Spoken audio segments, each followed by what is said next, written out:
ఈ సినిమా చూస్తే చూడొచ్చు. కానీ ఖచ్చితంగా చూసి తీరాలి. చూడపోతే మనం ఏదో కొంచెం కోల్పోయాం అలాంటివైతే ఖచ్చితంగా కాదు.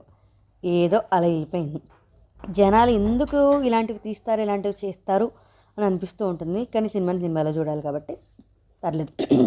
ఇంతకీ స్టోరీ ఏంటంటే, ఒక అబ్బాయి ఉంటాడు. అతను ఉన్నట్టుండి పల్లెటూరు నుంచి సిటీకొస్తాడు. అతనికి చెస్ ఆడడం వచ్చు. ఆ చెస్ ఉంటుంది కదా! చెస్ ఆడే ప్లే ప్లేస్ ఉంటుంది కదా! ఆ ప్లేస్‌కి ఒక బిజినెస్ మ్యాగ్నెట్ వచ్చి ఈ అబ్బాయితో చెస్ ఆడతాడు. ఆ బిజినెస్ మ్యాగ్నెట్ ఓడిపోతాడు.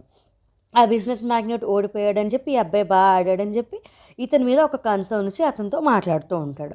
అతనితో ఎలా మాట్లాడుతూ ఉంటాడంటే, అతనితో కొంచెం ర్యాపో పెరిగి వాళ్ళ నాన్నని పరిచయం చేసి, వాళ్ళ నాన్నని, వాళ్ళ చెల్లిని పరిచయం చేసి, వాళ్ళ నాన్నకి, ఇతనికి మ్యూజిక్‌లో ఒక రకమైన మంచి అభిరుచి ఉంటుంది.